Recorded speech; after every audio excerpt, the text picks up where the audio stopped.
So one topic of conversation that's becoming more and more prevalent on the Nintendo Switch, especially in light of new AAA game releases as they drop on the platform, is the performance of how brand new first-party exclusive Nintendo Switch games run sometimes, because yes, we are of course gaming off of 2017 hardware in terms of the Tegra X1, which was really developed in 2015 but sold originally in the Switch in 2017, and there's a lot of topic and conversation around whether or not it is poor development tactics that sometimes lead to subpar performance and what people consider unacceptable on new $60 game releases. But then you also have the other camp of fans saying that this is actually on Nintendo for not providing developers with more powerful hardware. And in today's video, we have to break down and discuss the brand new releases that are set to be out tomorrow, Pokemon Scarlet and Violet, as this game has both sides of this audience clashing at each other in a big way online right now, and we have to break down all the details and discuss what to expect from major first-party AAA Nintendo Switch releases going forward. What's up, Nation? If it's your first time on the channel, make sure you join Sunbro Nation by subscribing below. Hit the like button on this video if you enjoy it today, and make sure you turn on your bell notification icon so you're kept up to date with all the newest gaming news. Now guys, I'm hyped and I'm in a good mood today because yes, we are only one day away from Pokemon Scarlet and Violet dropping on the Nintendo Switch, and this is very much a game that I have been looking forward to, and I really want to compare and contrast it with the kind of enjoyment level that I personally experienced in Pokemon Legends Arceus that did release earlier this year. However, while we will be talking about the game and some of my hype and expectations around it briefly, there is actually a broader conversation that has popped up around Scarlet and Violet because yes, today is the day that review embargoes have fully lifted, meaning you can go on Metacritic right now and read through all of the major publications and what they are saying about this game, and all of the major companies are posting their full video reviews online. And with that, one common theme that we are seeing brought up over and over again, and that is leading to some of the lower scores in this Metacritic calculation, which right now, by the way, Pokemon Scarlet does sit at 77, which is notably lower than Pokemon Sword at 80 last year. We don't typically see Pokemon games bust into like the 90 plus tier because in general, you can say that they stick to a somewhat safe formula and do a rinse and repeat of what has worked in the past. But this, of course, is the big step forward into quote-unquote open world gameplay for Pokemon, and it is truly open world in the sense that you can go conquer the gyms in any order that you see fit, and not even just open zone like we saw with Arceus, where it was broken off into different sections that are very large, but truly the map of this game is claimed to be by far and away the largest of any Pokemon game, and it is clear that yeah, you can go anywhere. However, multiple reviewers are noting that this game is very buggy and actually has a lot of core graphical issues, frame rate issues, and really does not play that well.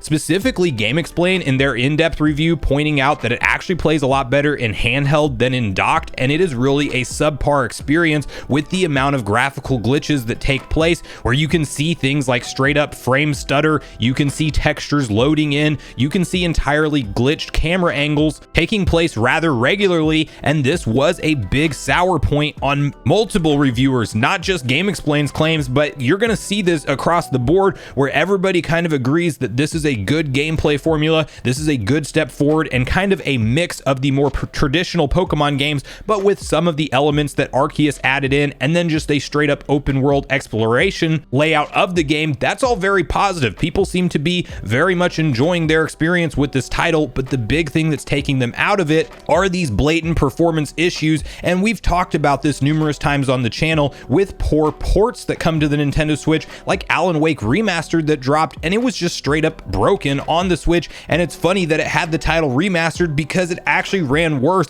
than the original Xbox 360 version from back in the day. And you also had a lot of talk and dialogue around Bayonetta 3 recently and its frame rate stutter and some of the degraded resolution when there's giant bosses on screen, and when you have a lot happening, you see it throttled down to that very low resolution that can take some people out of the experience. And now what I will first say is I have always been and will always remain to be a gameplay first minded gamer. If I'm having fun with the mechanics of the game and I'm really enjoying what it is offering me, I can typically look past a lot of the performance issues and still just have a great time playing it. However, there is a cutoff point. If textures are just straight up disappearing and things are just clearly not optimized, you do have to look at what the broader issue may be here, especially when we are paying full $60 retail prices for these releases if you get them right at launch, and you do expect a certain threshold of quality to be there as a gamer who is choosing to spend your money on these projects. And the goal would always be for the gameplay not to be so broken or affected by bugs, glitches, and just graphical problems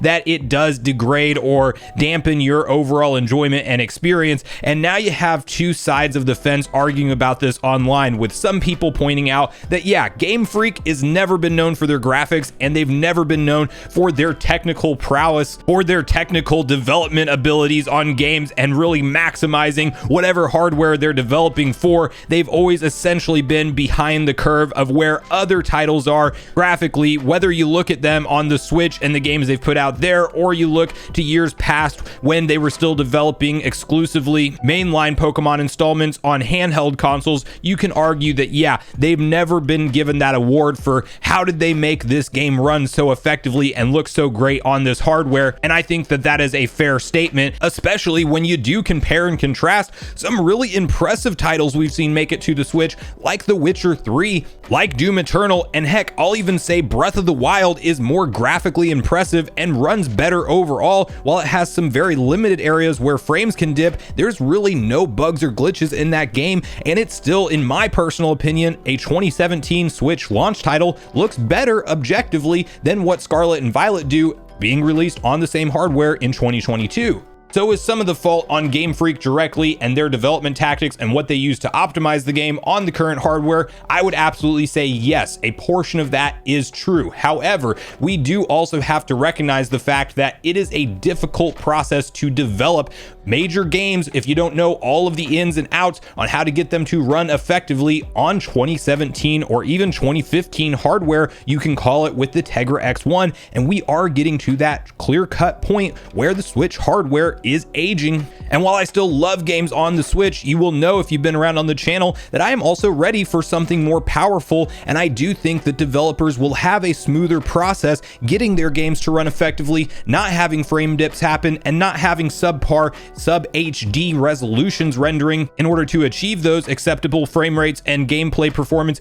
I do think that we are at that point now where you can definitely start to argue that first party releases, regardless of who they are developed by, will be somewhat hampered by the amount of performance they can squeeze out of the Switch at its current point in its life cycle. And I do believe that when we talk about things like performance issues for Scarlet and Violet, that yes, a lot of the responsibility just plain out falls on Game Freak and how they know how to develop on the hardware, but I do think that there is a portion of that responsibility that also falls on Nintendo for maybe not refreshing the hardware in some type of timeline where they clearly need more technical ability to get their games to run if they don't know the ins and outs of getting it to run like a Breath of the Wild type of experience. And we have to talk about games like Tears of the Kingdom, because that's going to be really the first Zelda game that's truly developed for Switch hardware, because you know that Breath of the Wild is also on the Wii U and it was a dual launch game, and so does that game run into unforeseen performance issues when it drops. I typically have way more faith in the Zelda team that is working on that and Mr. Aonuma and all of their standards and practices that they have in place than I do in Game Freak as far as having a smooth, consistent, quality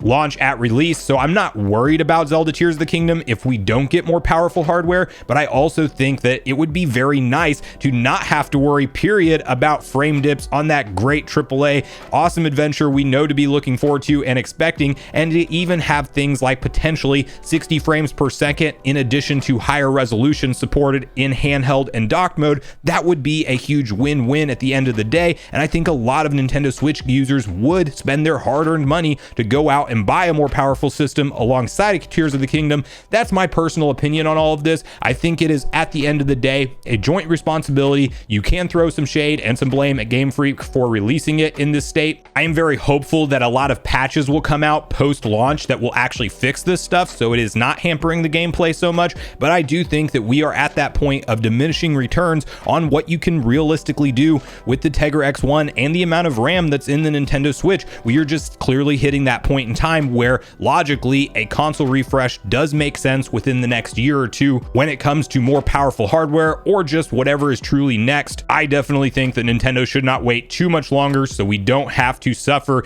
any additional AAA titles that people are hyped for and have our experiences be brought down sorely by performance. But I want to hear from you guys at this point in the video, all your personal thoughts and feelings around Scarlet and Violet so far. Now that the reviews are live, are you planning on picking them up tomorrow? How do you feel about some of the performance complaints that are spotted online and in the reviews? Does it make you hesitant to pick up the game at all, or do you want to wait for some more bugs and patches to be out? And what's your personal stance on who is more responsible for these issues? Do you think it's all on Game Freak and they just don't know what they're doing with modern game development in 2022 on home console / portable hardware? Or do you think that yes, some of this does fall on Nintendo for how long they've maintained that Tegra X1 and the current chipset that's on the Switch today, and it is just time for something new? So regardless of your thoughts and feelings on everything we talked about today, I do look forward to hearing from you all in the comments down below before you leave the video, as I do look forward to getting a back and forth conversation started with you all around these topics. Go watch yesterday's video next if you haven't already, which is on screen right now. Also make sure you like, subscribe, turn on your notification bell, and I will see you guys in the next video.